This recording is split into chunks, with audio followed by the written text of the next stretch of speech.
Queridos, boa noite. Como o Tadeu frisou durante a nossa liturgia de hoje a gente começa uma série de sermões seguindo a agenda de ensino da igreja desse ano. E nesse mês a gente vai falar sobre como nós podemos seguir a Jesus, que é o tema do nosso ano, né? Seguindo a Jesus pelos caminhos da vida. E um dos caminhos da vida, o qual a gente vai frisar ao longo do mês de junho, após a gente ter conversado bastante sobre família, no mês de maio, acho que vocês, assim como eu fui profundamente edificado ao longo desse mês, eu espero que você também tenha sido. Então a gente vai falar daquele segundo lugar mais difícil da gente viver o Evangelho. O primeiro, com certeza, é aonde, irmãos? Em casa, na nossa família, no nosso casamento. A gente pôde conversar um pouco sobre isso no mês passado. E o segundo lugar mais difícil da gente viver o Evangelho é no nosso trabalho.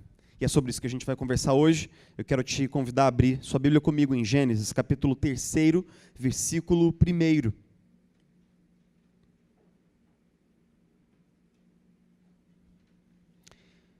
Gênesis capítulo 3,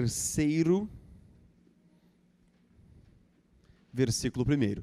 Quer você, para o pessoal que está no fundo, tem alguns lugares aqui na frente, aqui, se você quiser tomar assento junto com a gente. Tem alguns lugares aqui, ainda dá para a gente se acomodar. Se você estiver com sua Bíblia física aí, ou se você estiver com sua Bíblia digital, gostaria que você acompanhasse a leitura comigo. Não fique incomodado, nós vamos ler praticamente toda a porção do capítulo 3, mas o capítulo 3 é um tipo do capítulo bíblico que a gente deve ler uma vez por ano em comunidade, tá bom? Então, a Escritura diz assim: Ora, a serpente era o mais astuto de todos os animais selvagens que o Senhor Deus tinha feito. E ela perguntou à mulher: Foi isto mesmo que Deus disse, não comam de nenhum fruto das árvores do jardim? Respondeu a mulher à serpente: Podemos comer do fruto das árvores do jardim, mas Deus disse: Não comam do fruto da árvore que está onde? No meio do jardim, nem toquem nele, do contrário vocês morrerão. Disse a serpente à mulher: Certamente não morrerão. Deus sabe que no dia em que dele comerem, seus olhos se abrirão, e vocês, como Deus, serão conhecedores do bem e do mal. Quando a mulher viu que a árvore parecia agradável ao paladar, era atraente aos olhos, e além disso, desejável para dela se obter discernimento, tomou do seu fruto, comeu, deu ao seu marido, que comeu também. Os olhos dos dois se abriram e perceberam que estavam nus, então juntaram folhas de figueiras para cobrir-se. Ouvindo o homem, sua mulher, os passos do Senhor Deus que andava pelo jardim, quando soprava a brisa do dia, esconderam-se da presença do Senhor Deus entre as árvores do jardim. Mas o Senhor Deus chamou o homem, perguntando: Onde está você? E ele respondeu: Ouvi teus passos no jardim e fiquei com medo, porque estava nu, por isso me escondi. E Deus lhe perguntou: Quem lhe disse que você estava nu? Você comeu do fruto da árvore da qual lhe proibi comer? Disse o homem: Foi a mulher que me deste por companheira, que me deu do fruto da árvore, e eu a comi. O Senhor Deus perguntou então à mulher: Que foi que você fez? Respondeu a mulher: A serpente me enganou e eu comi. Então o Senhor Deus declarou à serpente: Uma vez que você fez isto, maldita é você entre todos os rebanhos domésticos e entre todos os animais selvagens. Sobre o seu ventre você rastejará e pó comerá todos os dias da sua vida. Porém, inimizade entre você e a mulher, entre a sua descendência e o descendente dela. Este lhe ferirá a cabeça e você lhe ferirá o calcanhar. A mulher, ele declarou: Multiplicarei grandemente o seu sofrimento na gravidez. Com sofrimento você dará à luz filhos. Seu desejo será para o seu marido, e ele a dominará. E ao homem declarou: Visto que você deu ouvidos à sua mulher e comeu do fruto da árvore, da qual ele ordenara que não comesse, maldita é o quê? Maldita é a terra por sua causa. Com sofrimento você se alimentará dela todos os dias da sua vida.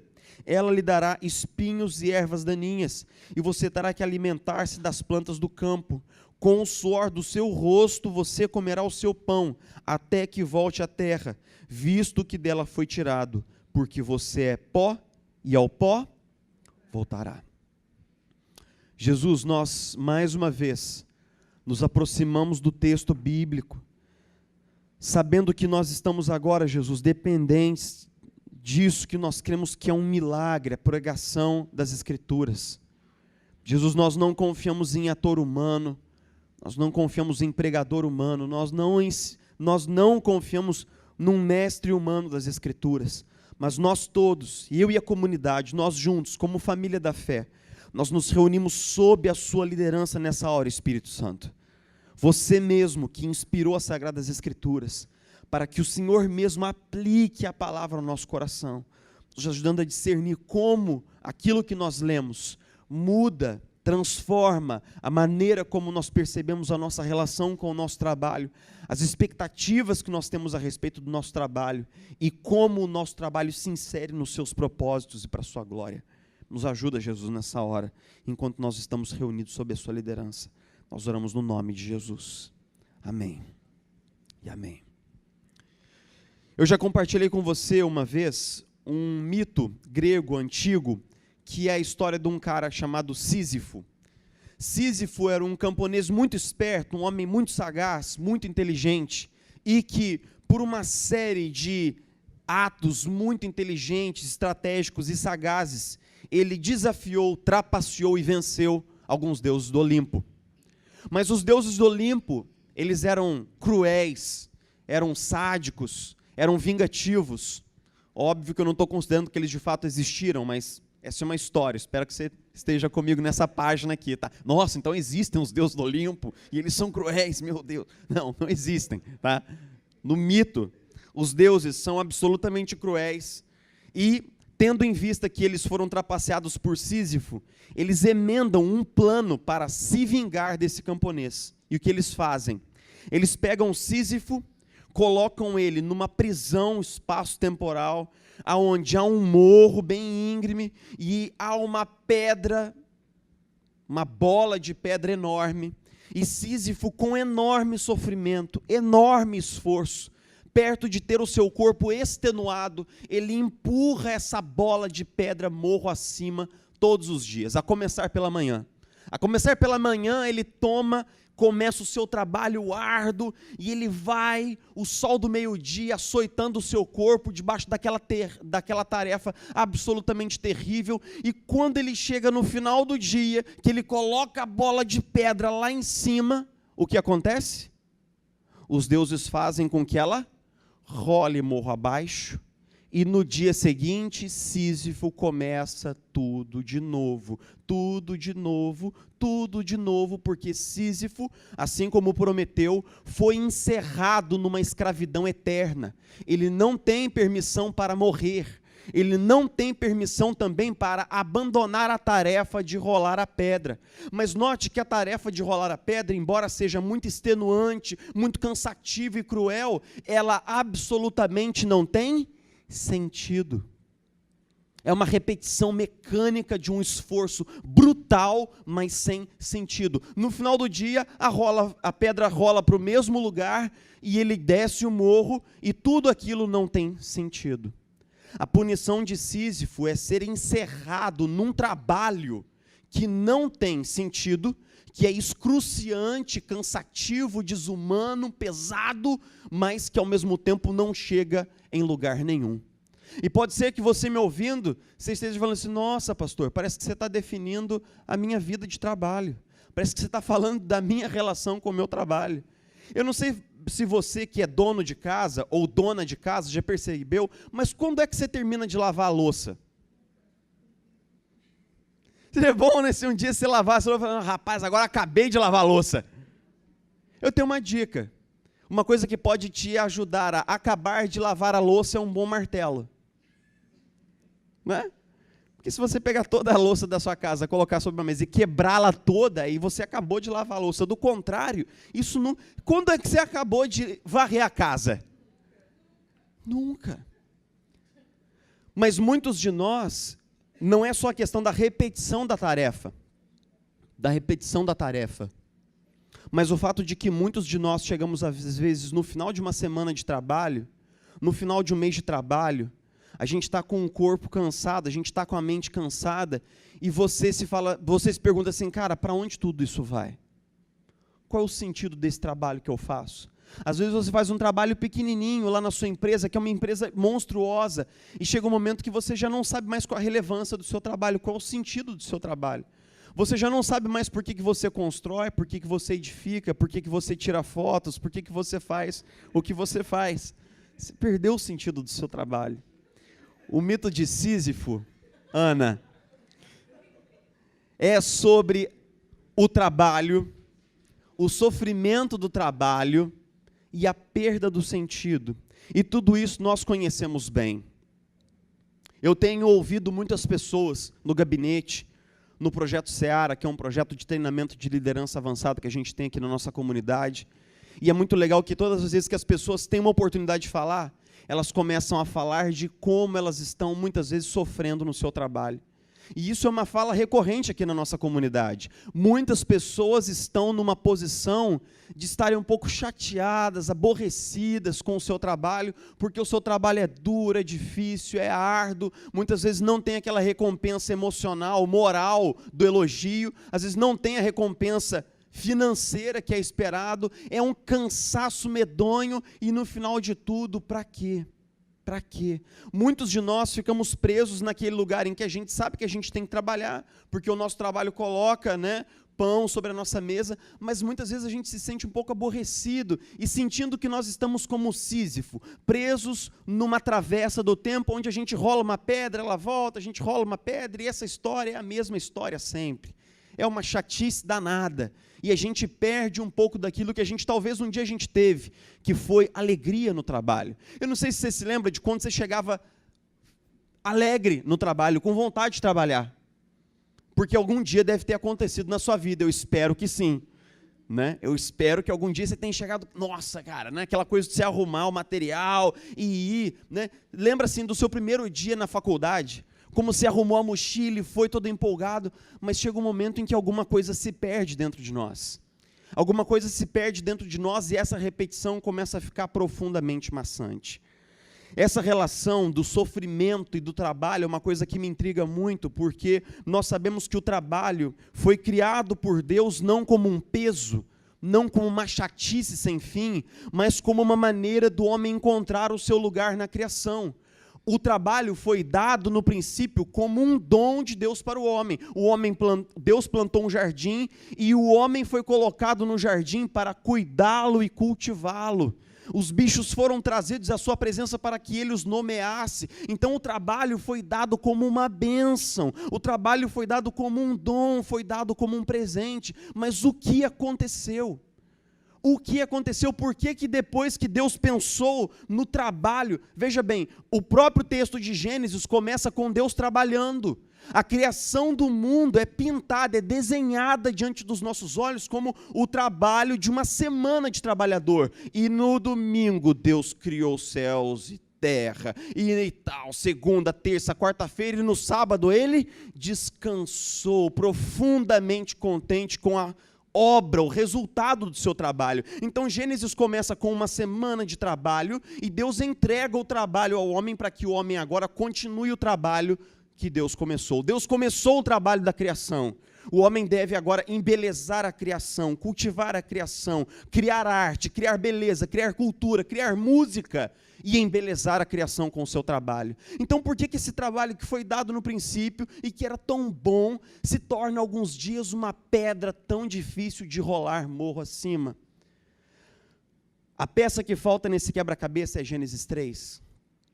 Porque Gênesis 3 faz a articulação entre a realidade que foi criada por Deus, essa realidade primitiva, primeva, e essa realidade que nós experimentamos agora. E como Gênesis 3 nos localiza no tempo e no espaço e na nossa relação com o trabalho. Ele começa a nos lembrar que, antes da criação da mulher, Deus fez uma aliança com o homem que era o cabeça de toda a raça, aquilo que nós, teólogos reformados, chamamos de pacto das obras. O que era o pacto das obras? Deus colocou Adão no Éden, num jardim perfeito, sem nenhum sofrimento, sem nenhuma carência de absolutamente nada, e celebrou com ele um contrato. Que contrato? Você pode comer de todas as árvores do jardim, mas da árvore do conhecimento do bem e do mal você não vai comer. Do contrário, se você comer, você morrerá. Era um pacto que era celebrado e calcado em cima da obediência de Adão. A obediência a quantos mandamentos? Um único mandamento. Duas perguntas que devem estar passando na sua cabeça nessa hora. Por que Deus colocou essa bendita árvore no jardim? Por quê? Por que que Deus colocou essa benévola árvore no jardim? Deixa eu te dizer uma coisa. Suponhamos que um dia eu tivesse pedido a Isabela em casamento nos seguintes termos. Cheguei para ela, saquei uma .8 do bolso, coloquei na cabeça, essa cabecinha linda que a minha esposa tem, coloquei na cabeça dela e falei assim, você quer casar comigo? Sim ou não? O que ela vai dizer? Sim. Mas ela disse sim porque ela não tinha possibilidade de dizer? Não. Veja bem, para que seja amor, tem de haver uma possibilidade de escolha. E é por isso que tinha de haver uma árvore no jardim. Para que o amor que o homem vota a Deus fosse amor de fato, fosse um amor livre, tinha de haver uma escolha. Millard Erickson, escrevendo sobre isso, ele diz assim, no jardim tinha de haver uma porta de saída, uma possibilidade para que o homem pudesse rejeitar aquele que o criou, porque do contrário, o amor que fosse entregue ao Criador jamais seria amor de verdade, tinha de haver uma escolha. E havendo uma escolha, que escolha os nossos pais fizeram? Eles escolheram mal. Mas a história, como você reparou na leitura, ela foi contada com muita habilidade. Porque, veja bem, a mulher ela foi criada depois, ela não recebeu o comando, ela não recebeu a aliança diretamente, mas ela recebeu porque o seu marido disse para ela. Quando a serpente vem e fala assim, bom, deixa eu entender, tem um monte de fruto aqui, mas vocês não podem comer nada. Olha como é que o diabo é safado, né?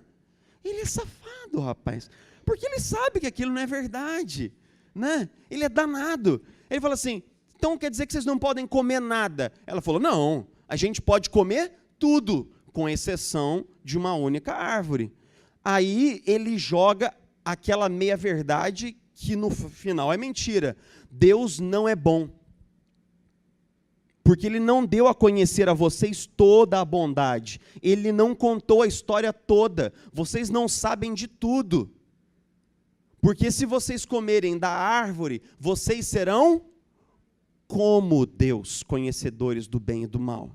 Agora note, Adão e Eva já eram como Deus, porque eles foram a única criatura criada à imagem e semelhança de quem? De Deus. Eles já eram como Deus.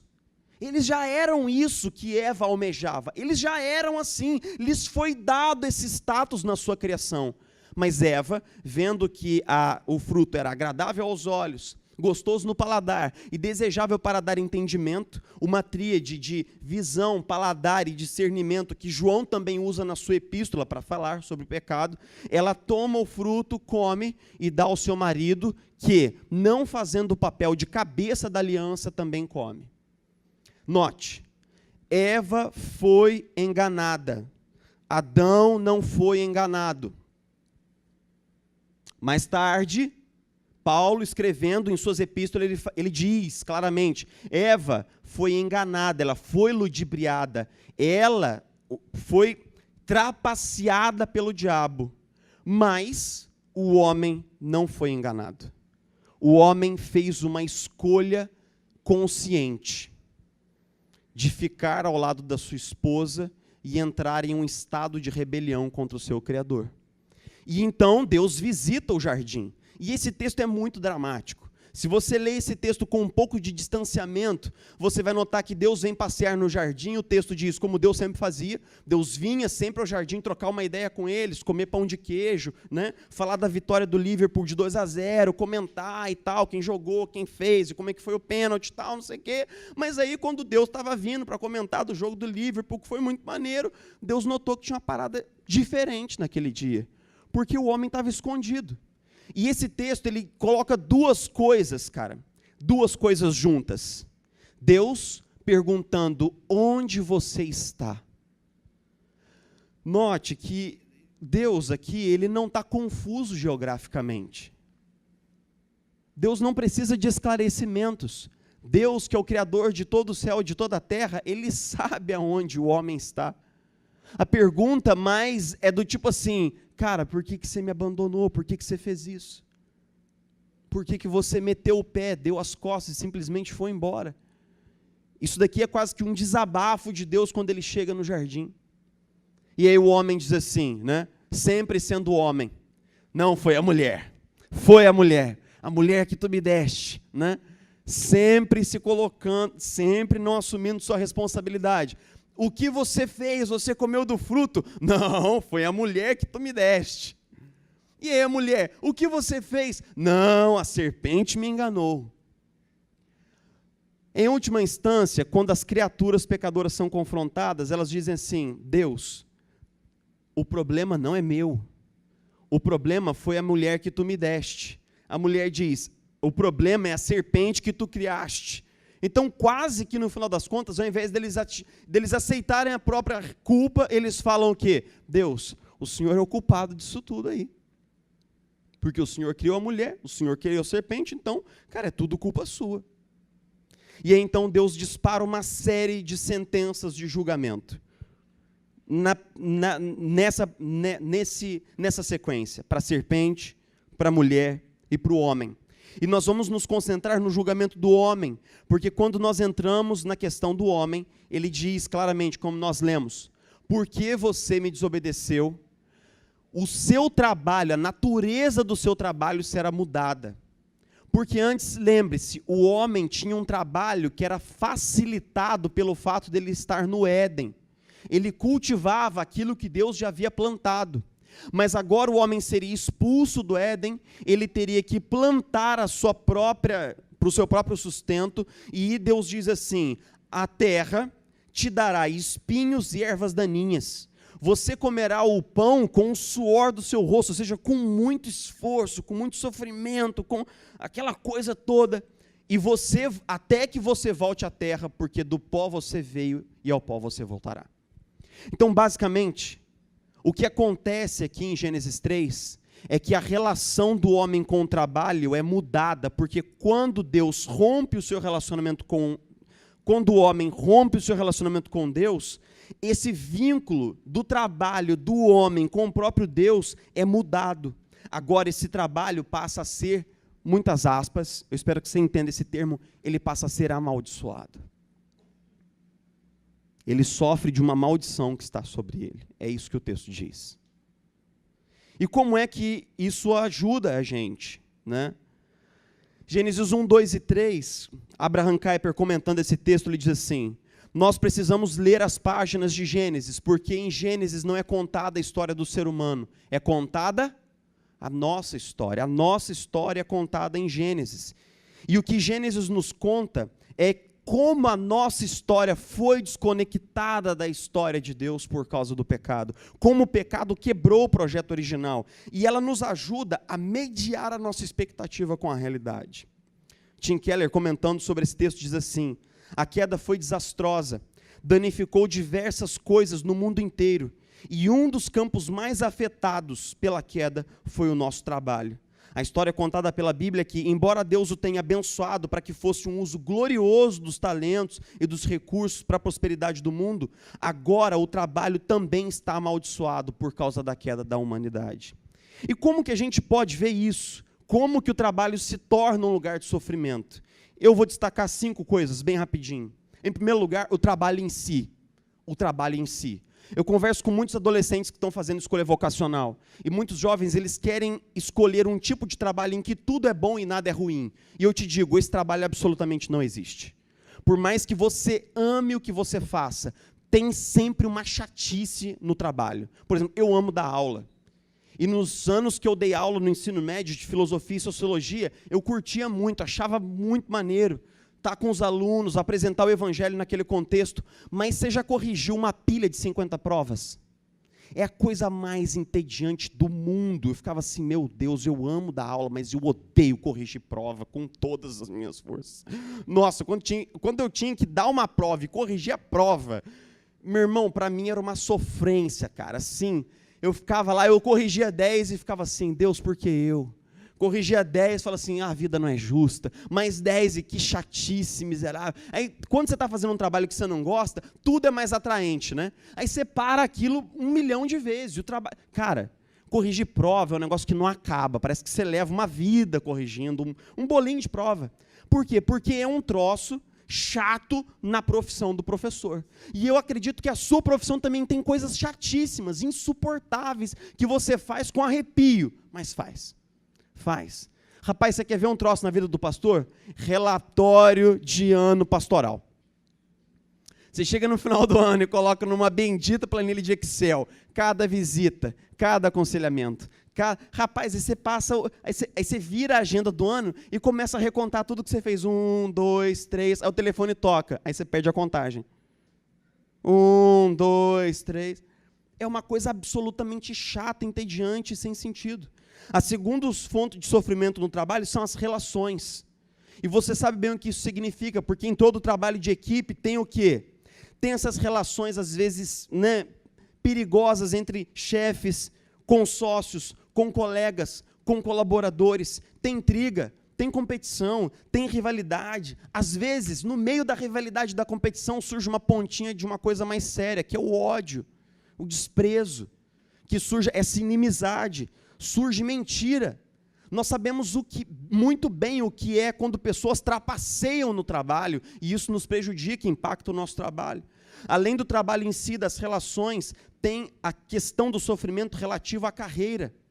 Muitas pessoas, por exemplo, tomaram decisões vocacionais com 18 anos, quando nós não estamos muitas vezes prontos para tomar esse tipo de decisão. Papai e mamãe, não pressione o seu filhinho antes do tempo, cada criança tem um momento.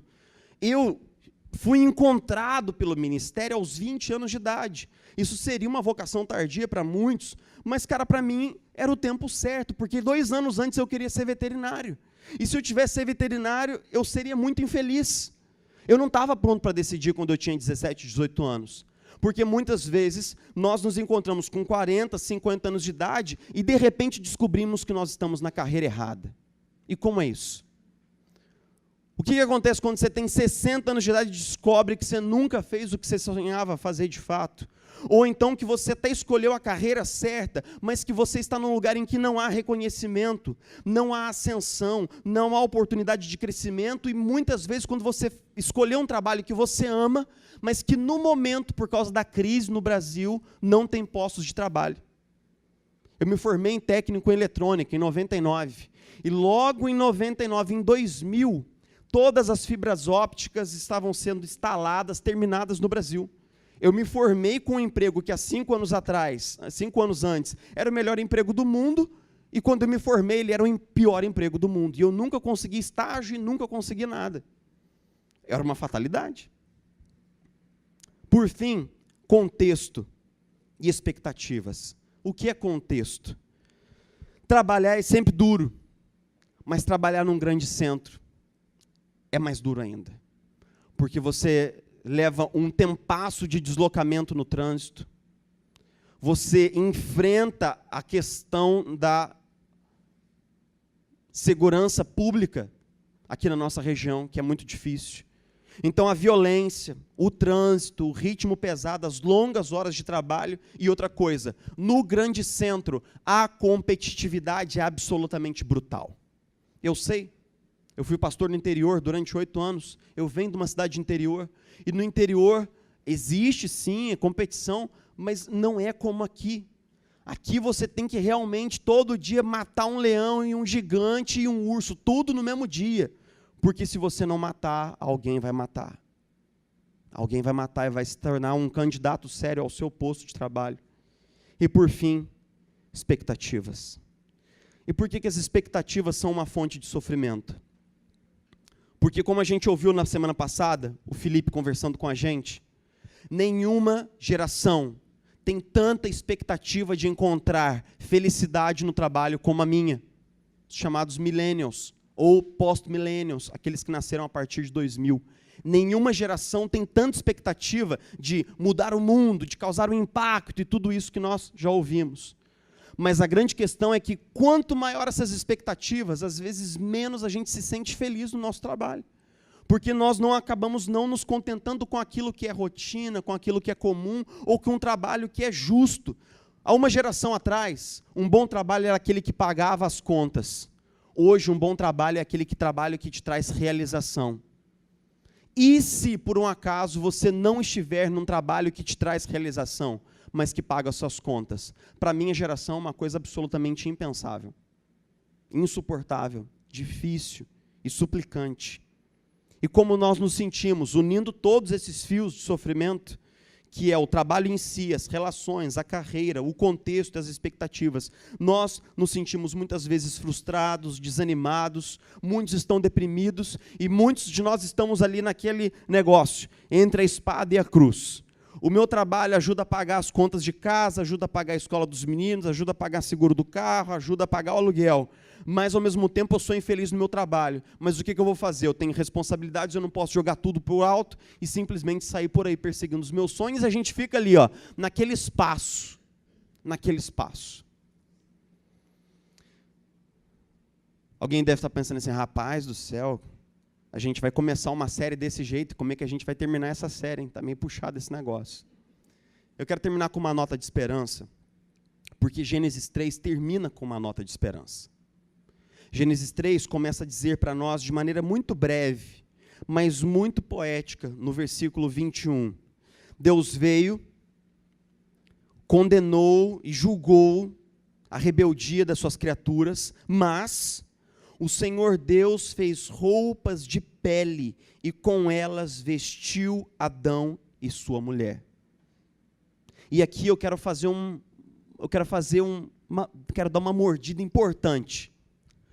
Quando o homem e a mulher se rebelaram contra o seu Criador, Deus, o eterno, soberano, ele tinha todo o direito de falar assim, rapaz, eu criei tudo isso, esse vasto universo aqui, criei esse planetinha maravilhoso chamado planeta Terra, coloquei esse pessoal lá só para que eu pudesse ter um relacionamento pessoal com eles, amoroso, mas eles me rejeitaram. Então eu acho que o plano deu errado. Eu acho que o plano deu errado e porque o universo é meu, fui eu que o criei, eu posso também sair apagando as luzes por aí, pegar todo esse projetão, amassar com as duas mãos e jogar no lixo. Porque Deus é o Criador, Ele podia extinguir o universo e a criatura, no instante em que as criaturas se rebelaram. E você e eu, nós nunca saberíamos. Por causa da rebelião de Adão e Eva, Deus podia ter simplesmente destruído tudo e começado de novo. Não podia. Ele não podia ter zerado tudo e falava assim, criação 1.0, deu ruim. 2.0 agora, né? Destrói tudo como um brinquedo de Lego, que você simplesmente desmonta tudo e agora faz de novo. Mas Deus não escolheu esse caminho. Deus não escolheu o caminho de recriar as coisas para que desse certo. Ele decidiu colocar a sua criação de volta no eixo para que desse certo, num projeto ousado que se chama redenção. O que é redenção? É quando o Criador assume o prejuízo das escolhas erradas das suas criaturas.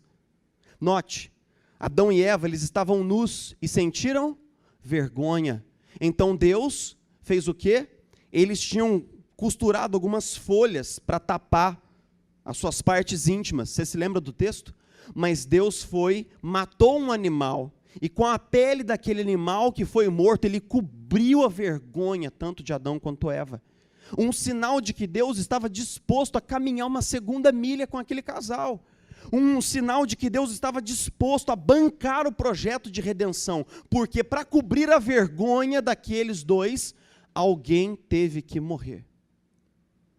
Para cobrir a vergonha de Adão e Eva, algum animalzinho teve que morrer. Morrer no lugar deles. E é sobre isso que é a esperança. O que eu quero dizer aqui?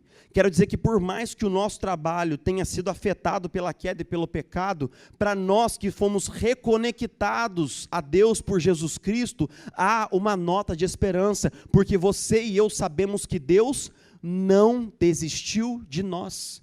Deus não desistiu de nós. Deus não desistiu de você. Deus não desistiu de mim. E isso me dá esperança. Você se lembra quando o apóstolo Paulo estava escrevendo para uma das suas igrejas? Uma das suas igrejas mais problemáticas, a igreja dos Coríntios.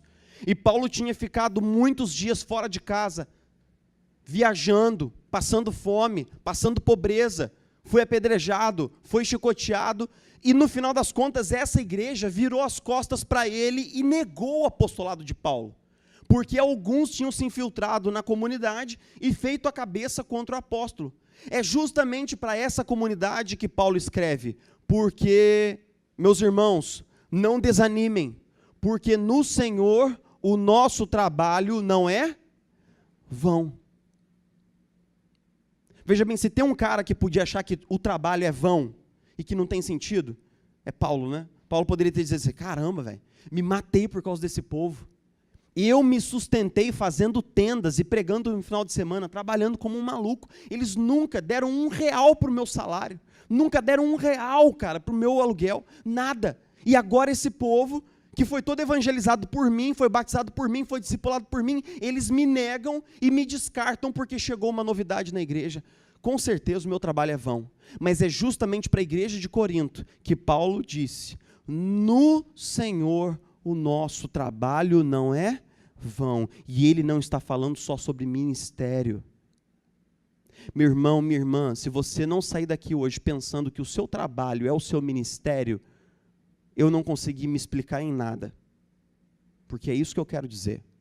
Nós achamos assim, pastor tem ministério, porque ele prega na igreja, é o trabalho dele. Não, meu irmão, o seu trabalho é o seu ministério. Você corta cabelo, esse é o seu ministério. Você ensina as crianças, esse é o seu ministério. Você atende as pessoas no comércio, esse é o seu ministério. Esse é o seu ministério. Você faz isso não só para colocar pão na mesa, isso é uma bênção, mas você faz isso para a glória do Deus que cobriu a sua nudez existencial em Jesus Cristo. Você faz isso para a glória do Deus que te redimiu na cruz do Calvário. Esse seu trabalho que você faz não é para o seu patrão, não é para você, não é para pôr dinheiro no bolso, deve ser para a glória de Deus. Se nós continuarmos achando que só missionários e pastores trabalham pela glória de Deus, então quer dizer que 90% da igreja está fazendo outras coisas com a sua vida que não vivendo para a glória de Deus. Você é militar, você é da marinha, você constrói casas, você está no mundo corporativo, você cura as pessoas, então você faz isso com certeza para a glória de Deus. Porque tudo que você faz é para a glória dele, não é verdade? Então eu quero encerrar com algumas percepções. E a primeira delas é o seguinte, a esperança que o Evangelho nos dá muda a nossa relação com o nosso trabalho. Talvez não mude o seu trabalho, talvez você continue trabalhando no mesmo lugar, fazendo a mesma coisa, com as mesmas pessoas, na mesma carreira, mas porque o Evangelho mudou o seu coração, tudo muda. Tudo muda. Muitas pessoas acham que assim, não, eu vivo infeliz no meu trabalho, a solução é mudar de trabalho. Às vezes não é. Porque o aborrecimento que tem no seu trabalho agora vai ter em qualquer outro lugar, meu irmão. Ou você acha que lá naquele trabalho que você vai, as pessoas são todas legais e perfeitas, e lá não tem gente para puxar o seu tapete. Você acha que o seu... não, eu sou professor, corrigir prova é muito chato, eu vou fazer outra coisa da vida. Aí você vai escolher um outro trabalho que tudo é bom, que não tem nada ruim. Isso não existe. Isso não existe. Talvez Deus tenha que mudar não a sua geografia exterior, tenha que mudar a sua geografia interior. Porque quando nós nos descobrimos trabalhando ali naquele lugar para a glória de Deus, alguma coisa na nossa cabeça acende, alguma coisa na nossa cabeça muda. Eu me lembro como muitos anos atrás, eu comecei a fazer um processo de aconselhamento com um cara que tinha uma crise violenta com o seu trabalho. Ele falava assim, nossa, meu trabalho, mano, me mata. Eu estou doente por causa do meu trabalho, eu estou não sei o quê, por causa do meu trabalho, tudo era o trabalho dele. Ele realmente não gostava do que fazia. E depois de muito tempo, ele decidiu fazer o seguinte, eu vou mudar a maneira como eu entendo o meu trabalho. Eu vou todo dia para o meu trabalho orando, pedindo para que Deus faça de mim uma bênção lá, na vida dos meus colegas, na vida... E eu vou fazer o seguinte, vou fazer 1 ano isso. Se em 1 ano nada mudar, eu continuar infeliz no meu trabalho, eu vou, de fato, mudar de trabalho. Conversar com a minha esposa. Então, a gente fez esse voto. A gente fez um voto de 1 ano. Mas Deus só precisou de 50 dias. Porque no final dos 50 dias, menos de 2 meses, ele me procurou, marcou um café, a gente saiu, tomou um café, ele falou assim, cara, deixa eu te falar uma coisa. Ele começou assim, deixa eu te contar uma coisa, pastor. Pois não, fulano. Nada mudou. Aí eu falei, caramba, né? Deu ruim. Deu ruim. É mesmo, fulano? Nada mudou. Nada mudou, tá tudo igual lá no meu trabalho. Tá tudo igual. Mas tem uma coisa, pastor. O quê? Eu mudei. Meu trabalho não mudou, mas eu mudei. Aí eu falei, aí, o que isso quer dizer? Quer dizer que eu parei de reclamar, pastor. Quer dizer que eu parei de reclamar, comecei a agradecer. Quer dizer que eu parei de reclamar e comecei a agradecer a Deus por ter um trabalho num tempo de tanto desemprego. Comecei a louvar a Deus pelo meu trabalho e comecei a orar, Senhor, me dá uma oportunidade de compartilhar o evangelho aqui no meu trabalho. Hoje eu entendo, pastor, Deus me colocou lá, porque aquelas pessoas precisam ouvir do evangelho. Pastor, meu trabalho não mudou nada, continua tudo a mesma coisa. Quem mudou fui eu. E eu, pastor, era a única coisa que precisava mudar. Meu irmão, não fique cultivando na sua cabeça ou no seu coração que existe o melhor lugar do mundo. Sabe por quê? Porque alguém está olhando para o seu emprego agora e dizendo, como eu seria feliz se eu estivesse nesse lugar. Enquanto você olha para o emprego do outro, alguém está olhando para o seu lugar, está dizendo assim, nossa, é o negócio da grama do vizinho, né? Um vizinho olha para a grama do outro e fica assim, rapaz, se eu tivesse aquela grama. E o que você acha que o seu vizinho está pensando? Rapaz, se eu tivesse aquela grama. Meu irmão, não caia nessa armadilha. Não caia nessa armadilha. O nosso trabalho pode ser reconectado para a glória de Deus. E especialmente, Deus pode mudar as expectativas que a gente tem com Gênesis 3. Por quê?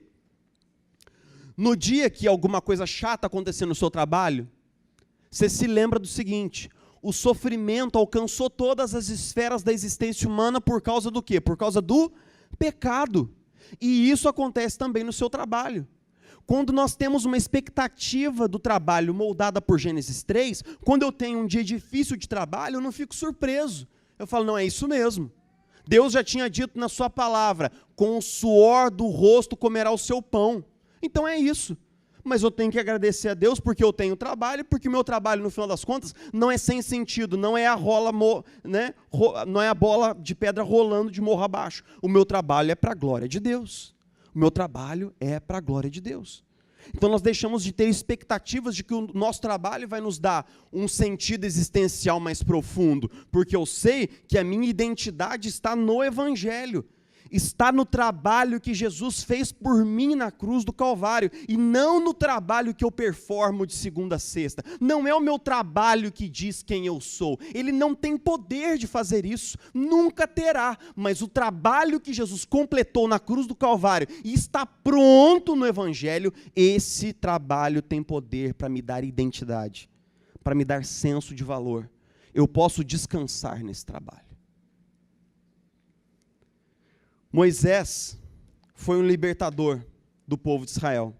E o texto bíblico diz que o povo estava numa grande escravidão, trabalhando, tijolo, sem parar tijolo. E então Deus enviou Moisés e tirou o povo daquela terra de escravidão e levou o povo para uma terra que mana leite e mel. Mas então o autor de Hebreus diz assim, Jesus é o nosso verdadeiro Moisés. Porque aquele povo entrou numa terra e entrou num descanso prometido, mas aquela terra, como um símbolo da graça de Deus, ela foi perdida. Eles foram vencidos, foram derrotados militarmente, aquela terra foi perdida. Mas o descanso que Deus promete para nós em Jesus Cristo, esse não pode ser perdido. O que o autor de Hebreus está querendo dizer? Não descanse no seu trabalho. Não busque identidade, sentido no seu trabalho. O seu trabalho não pode te dar descanso. O Evangelho pode te dar descanso. Jesus morreu na cruz para que você deixe de perseguir aquela frase, um dia eu vou ser alguém, para que você descubra que você já é alguém agora, alguém que é amado como filha, alguém que é amado como filho de Deus. Em Jesus nós temos descanso definitivo. Vamos orar juntos?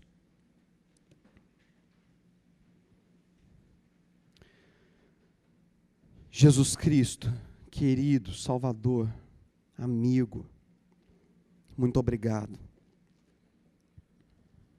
Muito obrigado porque de todas as obras de marcenaria que você fez naquele ateliê, enquanto você era arrimo de família, ironicamente, a obra que consagrou a sua carreira não foi uma obra das suas mãos, mas foi uma obra na qual suas mãos foram encravadas. Jesus Cristo, muito obrigado pelo seu trabalho salvador em nosso lugar na cruz do Calvário.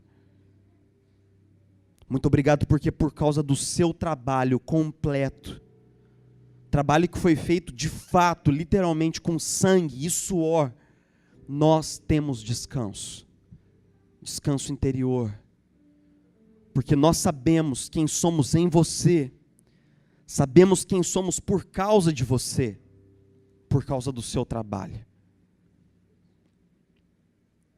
Pai Celestial, nunca se ouviu, em tempo algum, de um Deus como você, que trabalha por aqueles que nele esperam.